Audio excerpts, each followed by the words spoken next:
Good morning दोस्तों। इससे पहले की क्लास में अपन ने बात की थी कि राजस्थान के भौतिक प्रदेशों के बारे में चर्चा की थी। उसमें राजस्थान के भौतिक प्रदेश का पार्ट फर्स्ट अपन ने कंप्लीट कर लिया था और आज की क्लास में अपन इसका पार्ट सेकंड के बारे में बात करेंगे, जिसमें अपन ने बालू का स्तूप मुक्त प्रदेश को पढ़ लिया था 41.5%। अब अपन पढ़ेंगे बालू का स्तूप युक्त प्रदेश जो कि 58.5% है। जो अपन ने युक्त की बात की थी, जो बालू का युक्त प्रदेश है वो 58.5% है। इसके बारे में अपन आज चर्चा करेंगे। तो इसमें भी अपन बालू का स्तूप के बारे में मुख्यतः बात करेंगे, उसके प्रकार कौन कौन से हैं। तो सबसे पहले देखते हैं कि जो बालू का स्तूप क्या होते हैं। तो बालू का स्तूप मिट्टी के द्वारा, जब हवा के द्वारा मिट्टी का निक्षेपण या फिर जमाव किया जाता है। अपन एक एक एक अर्थ में कह सकते हैं कि बालू का स्तूप का अर्थ है कि जब पवन के द्वारा मिट्टी का निक्षेपण या फिर जमाव किया जाता है, तो जमाव से जो आकृतियां बनती है, जो दोहरे या धैर्यन लहरदार जो आकृतियां बनती है, उसको हम बालू का स्तूप कहते हैं। अब देखते हैं कि बालू का स्तूप के कौन कौन से प्रकार है, जिनको समझना अत्यंत ही महत्वपूर्ण है। वो कौन से प्रकार है जो हर बार एग्जाम में पूछे जाते हैं, उन सबको अपन समझेंगे यहाँ पर। और साथ में ये भी समझेंगे कि जो शुष्क मरुस्थल है, उस शुष्क मरुस्थल का जो अर्ध शुष्क मरुस्थल है, उसके कौन कौन से भाग है, उसमें कौन कौन से बेसिन पाए जाते हैं, उनके बारे में भी आज चर्चा करेंगे। तो सबसे पहले बात करते हैं अपन कि बालू का स्तूप क्या है। इसका अर्थ अपन ने समझ लिया कि पवन के द्वारा जब मिट्टी का निक्षेपण या फिर जमाव किया जाता है तो उसको बालू का स्तूप कहते हैं। ठीक है। अब अपन बात करते हैं कि सर्वाधिक बालू का स्तूप कहाँ पाए जाते हैं। एक क्वेश्चन आता है जो हर बार कंफ्यूज करता है कि सर्वाधिक बालू का स्तूप कहाँ पाए जाते हैं और सभी प्रकार के बालू का स्तूप कहाँ पाए जाते हैं। तो सर्वाधिक बालू का स्तूप पाए जाते हैं जैसलमेर में।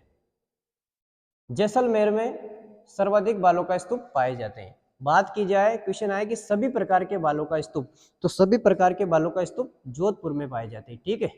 जोधपुर में सभी प्रकार के बालू का स्तूप पाए जाते हैं, जबकि सर्वाधिक बालू का स्तूप जैसलमेर में पाए जाते हैं। ठीक है। अब बात करते हैं कि बालू का स्तूप के कौन कौन से प्रकार है। तो ऐसे बहुत सारे प्रकार है जिनको आज अपन समझेंगे कि बालू का स्तूप कौन कौन से होते हैं, जिनको कैसे परिभाषित किया जाता है, वो कौन कौन से स्थल है, जिनको आज समझना अत्यंत जरूरी है। तो बालू का स्तूप के बारे में समझेंगे कि जो बालू का स्तूप है उनके प्रकार।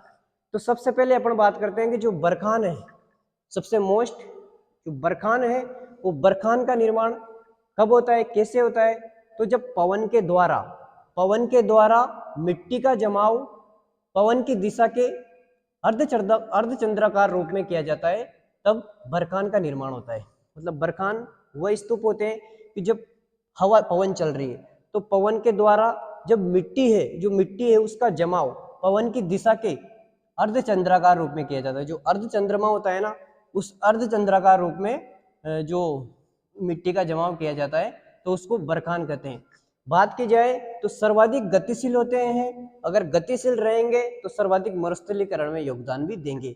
तो अपन कह सकते हैं कि बरखान सर्वाधिक गतिशील होते हैं और मरुस्थलीकरण में सर्वाधिक योगदान देते हैं। ठीक है। तो सर्वाधिक गतिशील भी होते हैं मरुस्थल, और ये मरुस्थलीकरण में भी सर्वाधिक योगदान देते हैं। अब बात करते हैं कि ये कहाँ कहाँ पाए जाते हैं। बरखान की लोकेशन की बात की जाए तो बरखान मुख्यतः शेखावटी में पाए जाते हैं। शेखावटी में भी कहाँ पाए जाते हैं, ये भी क्वेश्चन आया था एक बार आरएस में कि बरखान का विस्तार सर्वाधिक राजस्थान में चूरू में पाया जाता है। ठीक है। शेखावटी में तो पाया जाता है बरखान, लेकिन शेखावाटी में भी सबसे ज्यादा कहाँ पाया जाता है, तो चूरू में पाया जाता है। ठीक है। अब बात करते हैं अपन अनुप्रस्थ। अनुप्रस्थ बालू का स्तूप जब पवन के द्वारा मिट्टी का जमाव पवन की दिशा के समकोण पर किया जाता है। जब पवन के द्वारा मिट्टी का जमाव पवन की दिशा के समकोण पर किया जाता है, पवन की दिशा के एकदम समांतर रूप में, समकोण रूप में किया जाता है, तो उससे अनुप्रस्थ बालू का स्तूप का निर्माण होता है। अनुप्रस्थ बालू का स्तूप क्या है कि जब पवन के द्वारा मिट्टी का जमाव पवन की दिशा के समकोण पर किया जाता है, तो उससे निर्मित जो आकृति है उसको अनुप्रस्थ कहते हैं। ठीक है। ये समकोण पर इसका निर्माण किया जा रहा है। तो ये शब्द आपको याद रखने हैं। बरखान में अर्धचंद्राकार, अनुप्रस्थ में समकोण। ठीक है। अब देखते हैं कि जो अनुप्रस्थ बालू का स्तूप है वो राजस्थान में कहाँ कहाँ पाए जाते हैं। तो जो अनुप्रस्थ बालू का स्तूप है वो राजस्थान में सबसे ज्यादा तो पाए जाते हैं श्री गंगानगर और बीकानेर, लेकिन कुछ हिस्सा जोधपुर और बाड़मेर में भी पाया जाता है। ठीक है, जो अनुप्रस्थ बालों का स्तूप है वो सर्वाधिक पाए जाते हैं बीकानेर और श्री गंगानगर, लेकिन आंशिक रूप से जोधपुर और बाड़मेर में भी पाए जाते हैं। ठीक है, अब बात करते हैं अनुदैर्घ्य बालों का स्तूप या फिर रेखीय बालों का स्तूप, या इसको नरेखीय बालों का स्तूप भी कहते हैं। नरेखीय बालों का स्तूप, तो ये सबसे पहले तो ये लूनी, जवाई और घग्गर के बेसिन में पाए जाते हैं। जो अनुदैर्घ्य और रेखीय या फिर यो नरेखीय बालों का स्तूप लूनी, जवाई और घग्गर के बेसिन में पाए जाते हैं। और इनका निर्माण कैसे होता है, तो जो अनुदैर्घ्य बालों का स्तूप है, अनुदैर्घ्य बालों का स्तूप या फिर रेखीय बालों का स्तूप का निर्माण जब पवन के द्वारा मिट्टी का निक्षेपण पवन की दिशा के समानांतर रूप में किया जाता है, तब जो निर्मित आकृति होती है उसको अनुदैर्घ्य या रेखीय बालों का स्तूप कहा जाता है। एकदम समानांतर रूप में किया जाता है या रेखीय रूप में किया जाता है, तब उससे निर्मित जो आकृति होती है उसको अनुदैर्घ्य या फिर रेखीय बालों का स्तूप कह सकते हैं। ठीक है, तो आपको एक शब्द याद रखना है, केवल एक एक शब्द याद रखना है। जैसे बरकार में अर्धचंद्राकार, अनुप्रस्थ में समकोण, अनुदैर्घ्य या रेखीय में समानांतर।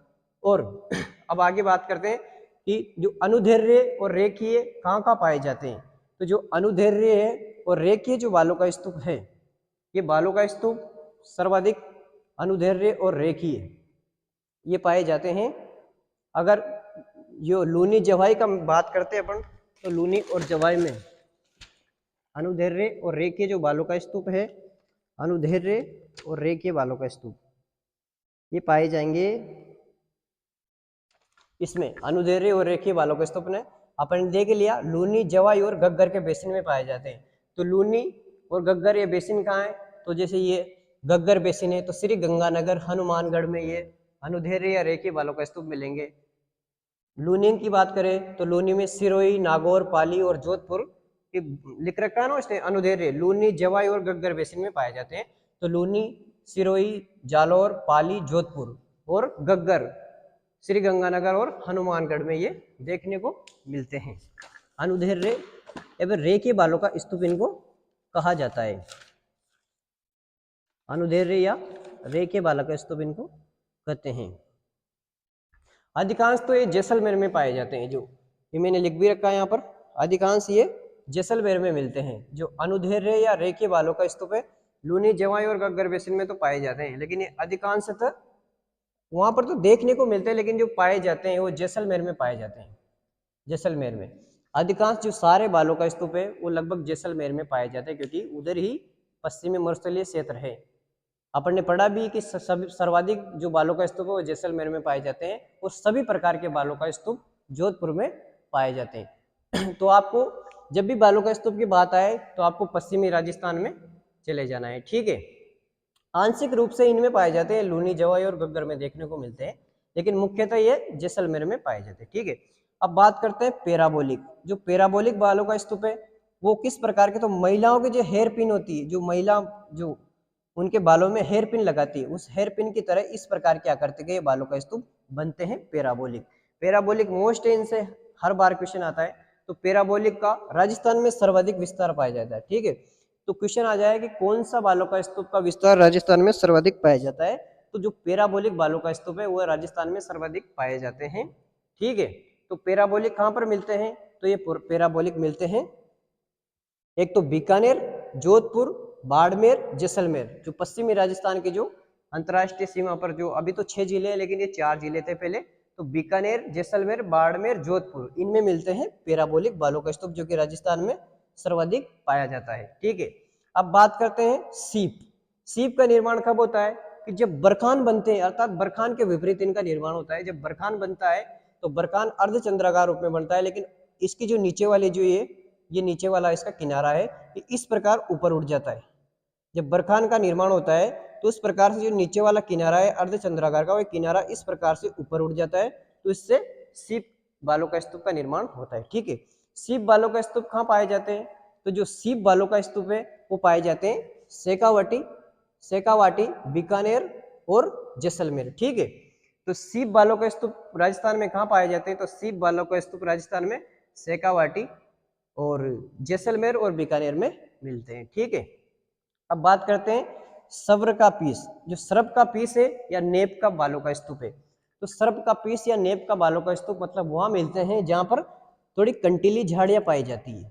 ठीक है, कंटीली झाड़ियों में ये मरुस्थल, कंटीली झाड़ियों के मरुस्थल में सर्प का पीस या फिर नेप का नामक बालों का स्तूप मिलते हैं। ठीक है, इसकी लोकेशन की बात करते हैं तो सर्प का पीस या नेप का बालों का स्तूप, ये बालों का स्तूप एक तो पाए जाते हैं बीकानेर और जैसलमेर में सर्प का पीस नामक बालों का स्तूप पाए जाते हैं। ठीक है, क्वेश्चन आ जाए कि सर्प का पीस नामक बालों का स्तूप कहाँ मिलते हैं, तो जैसलमेर और बीकानेर में सर्प का पीस नामक बालों का स्तूप पाए जाते हैं। ठीक है, अब बात करते हैं कि तारानुमा बालों का स्तूप।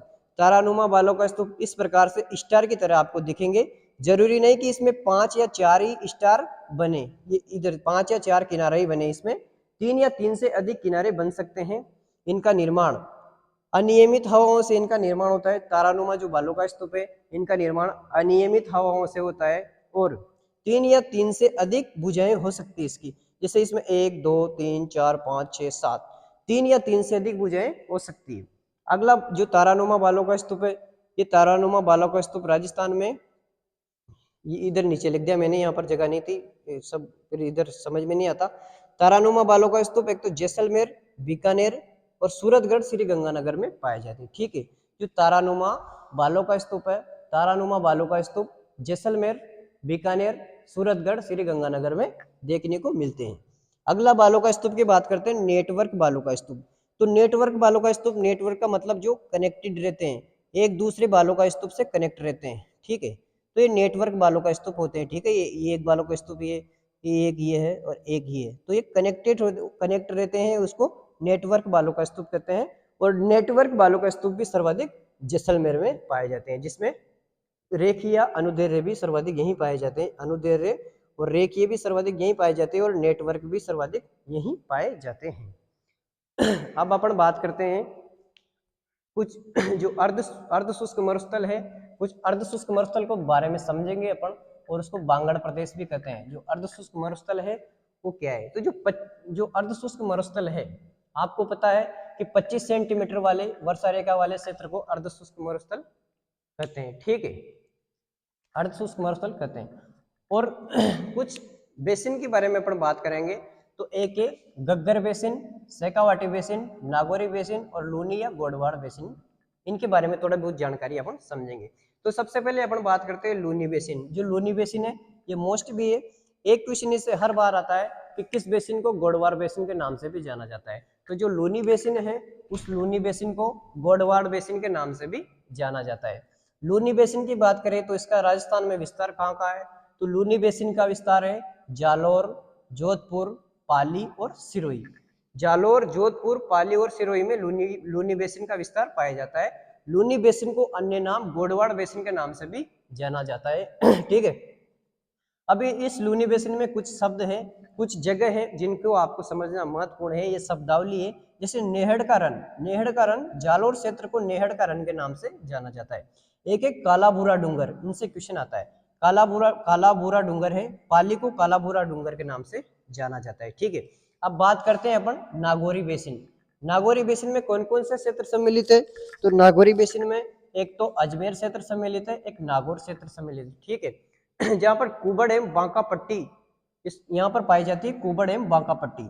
नागौर और अजमेर के बीच में स्थित फ्लोराइड की समस्या पाई जाती है। फ्लोराइड की मात्रा सबसे ज्यादा पाई जाती है नागौर और अजमेर के मध्य, जिससे फ्लोरोसिस नामक बीमारी का जन्म होता है यहाँ पर। तो सबसे ज्यादा फ्लोरोसिस बीमारी के मरीज कहाँ पर मिलते हैं, तो अजमेर और नागौर में मिलते हैं। क्यों, क्योंकि यहाँ पर फ्लोराइड सबसे ज्यादा मात्रा में मिलता है। ठीक है, अब शेखावाटी बेसिन की बात करते हैं, तो शेखावाटी बेसिन का विस्तार उत्तरी नागौर, सीकर और झुंझुनू। ठीक है, शेखावाटी बेसिन कहाँ पर पाया जाता है, उत्तरी नागौर, सीकर और झुंझुनू में पाया जाता है। यहाँ पर एक शब्द है तोरावाटी, अपन ने कल समझा था परसों की क्लास में कि तोरावाटी क्या है, तो कांतली नदी के अपवा क्षेत्र को तोरावाटी कहते हैं, जिसका विस्तार सीकर और झुंझुनू में है। ठीक है, एक है बीहड़, बीहड़ नहीं बीड़ है। बीड़ अपन ने समझा था कि शेखावाटी क्षेत्र में जो चरागाह भूमि है उसको बीड़ कहते हैं। एक पढ़ा था अपन ने जोहड़, जोहड़ क्या है, तो शेखावाटी में जो पानी के कच्चे कुएं हैं, शेखावाटी क्षेत्र में पानी के कच्चे कुओं को जोहड़ कहते हैं। एक है सर, तो शेखावाटी में मानसून के टाइम पे शेखावाटी में बने तालाब होते हैं उनको सर कहते हैं। ठीक है, अब बात करते हैं अपन गग्गर बेसिन।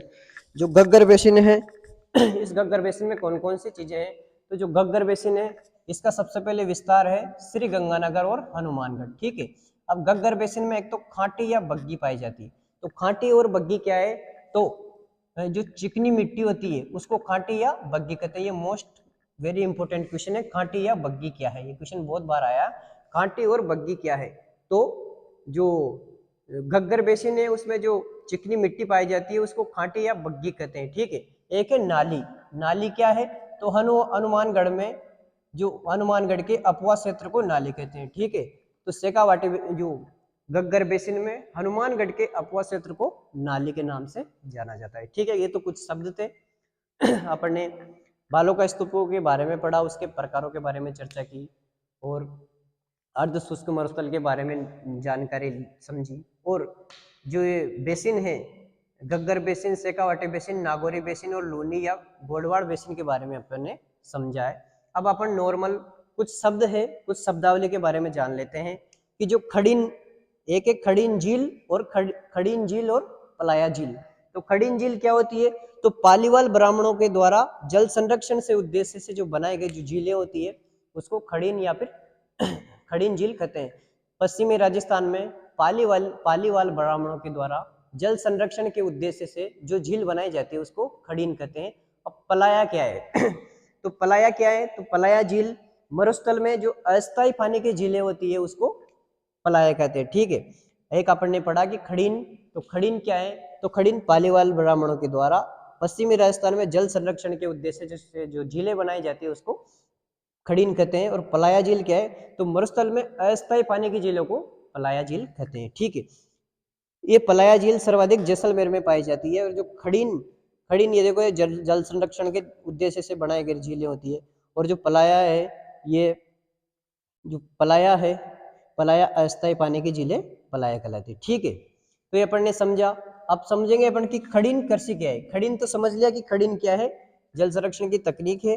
लेकिन ये जो खड़ीन कृषि क्या है? तो पश्चिमी राजस्थान में पालीवाल ब्राह्मणों के द्वारा जो कृषि शुरू की गई उसको खड़ीन कृषि कहते हैं, जो कि सबसे ज्यादा उत्तरी जैसलमेर में की जाती है। तो खड़ीन कृषि क्या है? तो पश्चिमी राजस्थान में पालीवाल ब्राह्मणों के द्वारा शुरू की गई कृषि को खड़ीन कृषि कहते हैं, जिसका विस्तार सर्वाधिक उत्तरी जैसलमेर में पाया जाता है। ठीक है, एक शब्द है रन या फिर टाट क्या है? तो मरुस्थल में जो लवणीय झीलें हैं, दलदली झीलें हैं या फिर झीलें नहीं, भूमि, रन या फिर टाट क्या है? तो मरुस्थल में जो लवणीय या फिर दलदली या फिर अनुपजाऊ भूमि को रन या फिर टाट कहते हैं, जिसका विस्तार सर्वाधिक फर्स्ट नंबर पे तो है जैसलमेर, फिर है बाड़मेर। ठीक है, क्वेश्चन आ जाए रन या टाट से क्या तात्पर्य है? अलग अलग नाम देगा, लेकिन अपन को ध्यान रखना है कि मरुस्थल में जो लवणीय झीलें, मरुस्थल में जो लवणीय भूमि है, दलदल भूमि है, अनुपजाऊ भूमि है, उसको रन या फिर टाट कहते हैं, जिसका सर्वाधिक विस्तार जैसलमेर में है, उसके बाद में बाड़मेर में पाया जाता है। तो इस प्रकार से अपन ने आज की क्लास में ये सब समझा। 2 मिनट में आपको मैं पूरा सारा रिवाइज करवा देता हूँ। सबसे पहले अपन ने समझा कि बालू का स्तूप किसे कहते हैं। तो पवन के द्वारा जब मिट्टी का निक्षेपण किया जाता है, जमाव किया जाता है, तो उससे बालू का स्तूप का निर्माण होता है, जो कि बालू का स्तूप युक्त प्रदेश पड़ा अपन ने 58.5%। ठीक है, फिर पढ़ा कि सर्वाधिक बालू का स्तूप जैसलमेर में पाए जाते हैं, सभी प्रकार के बालू का स्तूप जोधपुर में पाए जाते हैं। उसके प्रकार के बारे में समझा। जो बरकान है वह हवा, जब पवन के द्वारा मिट्टी का जो जमाव अर्धचंद्राकार रूप में किया जाता है तो बरकान का निर्माण होता है, सर्वाधिक गतिशील होते हैं, सर्वाधिक योगदान देते हैं मरुस्थलीकरण में। उसके बाद में अपन ने बात की कि जो बरकान है वो पाए जाते हैं शेखावाटी चूरू में सर्वाधिक। अनुप्रस्थ की बात की, जब हवा के द्वारा, जब पवन के द्वारा मिट्टी का निक्षेपण पवन की दिशा के समकोण पर किया जाता है तो उससे अनुप्रस्थ का निर्माण होता है। अनुप्रस्थ का सर्वाधिक विस्तार अपन ने बीकानेर, जैसलमेर में, यहाँ पर श्री गंगानगर और बीकानेर में देखा, और आंशिक रूप से जोधपुर और बाड़मेर में भी इसका विस्तार पाया जाता है अनुप्रस्थ का। बीकानेर और यहाँ पर श्री गंगानगर, और आंशिक रूप से जोधपुर और बाड़मेर में भी पाया जाता है। ठीक है, उसके बाद अपन ने बात की कि जो अनुप्रस्थ या रेखीय बालों का स्तूप है, जो कि सर्वाधिक जैसलमेर में पाए जाते हैं, न रेखीय बालों का स्तूप लूनी, जवाई और गग्गर में देखने को मिलते हैं। जो अनुदैर्ध्य बालों का ऊपर रेखीय बालों का स्तूप, ये अनुदैर्ध्य या रेखीय बालों का स्तूप जैसलमेर में, ठीक है। उसके बाद में अपन ने बात की कि जो राजस्थान में सर्वाधिक बालों का स्तूप पाया जाता है वो है पैराबोलिक, जो कि महिलाओं के हेयर पिन के समान दिखाई देता है और राजस्थान में सर्वाधिक पाया जाता है, ठीक है, पैराबोलिक। ये पैराबोलिक पाया जाता है बीकानेर, जोधपुर, जैसलमेर, बाड़मेर, ठीक है। सीप के बारे में बात की कि जो बरखान के निर्माण की विपरीत दिशा है, जब बरखान के निर्माण होता है तो उसकी जो नीचे की साइड है ऊपर की ओर खिसक जाती है, तो उससे सीप का निर्माण होता है। सीप सर्वाधिक पाया जाता है शेखावाटी, बीकानेर और जैसलमेर में, ठीक है। उसके बाद में अपन ने बात की सर्प का पीस या नेप का, ये कंटीली झाड़ियों के बीच में पाया जाता है। नेप का सर्प का भी कंटीली झाड़ियों के बीच पाया जाता है। बीकानेर, जैसलमेर में सर्वाधिक विस्तार है। उसके बाद में अपन ने तारानुमा बालों का स्तूप की बात की, जो कि स्टार के समान दिखाई देता है। 3 या 3 से अधिक भुजाएं हो सकती है। निर्माण अनियमित हवाओं से इसका निर्माण होता है, ठीक है। जो तारानुमा है वो जैसलमेर, बीकानेर, सूरतगढ़, श्री गंगानगर में पाया जाता है। नेटवर्क बालों का स्तूप की बात की, जो कि एक दूसरे से कनेक्टेड बालों का स्तूप है, उसको नेटवर्क बालों का स्तूप कहते हैं, ठीक है। नेटवर्क बालों का स्तूप जैसलमेर में सर्वाधिक पाया जाता है। उसके बाद में अपन ने बात की कि जो घग्गर, शेखावाटी, नागौरी, लूनी, गोडवाड़ बेसिन की बात की। लूनी, उसका विस्तार सिरोही, जालोर, जोधपुर, पाली में मिलता है, जिसको गोडवाड़ बेसिन भी कहते हैं। नेहड़ का रन जालोर क्षेत्र को कहते हैं। कालाबूरा डूंगर पाली को कहते हैं। खड़ीन करसी, ये तो बाद में देखेंगे। नागौरी बेसिन की बात की, जिसका विस्तार अजमेर और नागौर में पाया जाता है। उसके बाद में अपन ने बात की यहाँ पर कुबड़ पट्टी या फिर बांका पट्टी पाई जाती है, जो कि नागौर अजमेर के बीच का क्षेत्र है। या फिर फ्लोराइड की समस्या फ्लोराइड की मात्रा अत्यधिक पाई जाती है, जिससे कि फ्लोरोसिस बीमारी पाई जाती है। शेखावाटी की बात की तो शेखावाटी का विस्तार उत्तरी नागौर, सीकर, झुंझुनू में पाया जाता है। तोरावाटी, कांतली नदी के अपोजिट क्षेत्र को तोरावाटी कहते हैं। सीकर, झुंझुनू में इसका विस्तार है तोरावाटी का। बीड़ समझा, शेखावाटी में जो चरागाह भूमि है उसको बीड़ कहते हैं। जोड़ के बारे में समझा, शेखावाटी में पानी के कच्चे कुएं को जोड़ कहते हैं। सर, शेखावाटी में मानसून के में बने तालाबों को सर कहते हैं। घग्गर बेसिन क्या है तो घग्गर श्री गंगानगर, चूरू, हनुमानगढ़ में पाया जाता है। और घग्गर में एक खाटी या बग्गी पाई जाती है, जो कि चिकनी मिट्टी होती है। नाली क्या है तो हनुमानगढ़ के अपवा क्षेत्र को नाली कहते हैं, ठीक है। उसके बाद में अपन ने बात की कि खड़ीन क्या है तो खड़ीन झील पालीवाल ब्राह्मणों के द्वारा जल संरक्षण के उद्देश्य से जो झील बनाई जाती है उसको खड़ीन या खड़ीन झील कहते हैं। पलाया झील, मरुस्थल में अस्थायी पानी की झीलों को पलाया झील कहते हैं, जो कि सर्वाधिक जैसलमेर में पाई जाती है। उसके बाद में अपन ने बात की कि खड़ीन कृषि क्या है तो पश्चिमी राजस्थान में पालीवाल ब्राह्मणों के द्वारा शुरू की गई कृषि को खड़ीन कृषि कहते हैं, जो कि सर्वाधिक उत्तरी जैसलमेर में पाई जाती है। उसके बाद में रन या टाट की बात की तो ये मरुस्थल में जो लवणी या दलदली अनुपजाऊ लैंड है या भूमि है उसको रन या टाट कहते हैं, जो कि जैसलमेर में सर्वाधिक, उसके बाद बाड़मेर में पाया जाता है। इस प्रकार से अपन ने आज की क्लास में ये सब समझा। अगली क्लास में इसका पार्ट 3 आएगा, जिसमें अपन और इसमें भौतिक प्रदेशों के बारे में समझेंगे। तो आज की क्लास में ये बालों का स्तूप क्या है, क्या होते हैं, उसके प्रकार क्या है, उसके बाद में जो लूनी और नागौरी और शेखावाटी घग्गर बेसिन के बारे में समझा। और अपन ने कुछ शब्दावली के बारे में जाना, खड़ीन, करसी, खड़ीन क्या है। तो ये मोस्ट शब्द है जो कि हर बार एग्जाम में आते हैं। आपको ये क्लास अच्छी लगी हो तो इसको लाइक, शेयर और सब्सक्राइब और सभी दोस्तों के पास जरूर भेजें। और इसी प्रकार से इस चैनल से जुड़े रहें। मैं सारा राजस्थान का भूगोल धीरे धीरे सारा कंप्लीट करवाऊंगा। धन्यवाद, थैंक्स।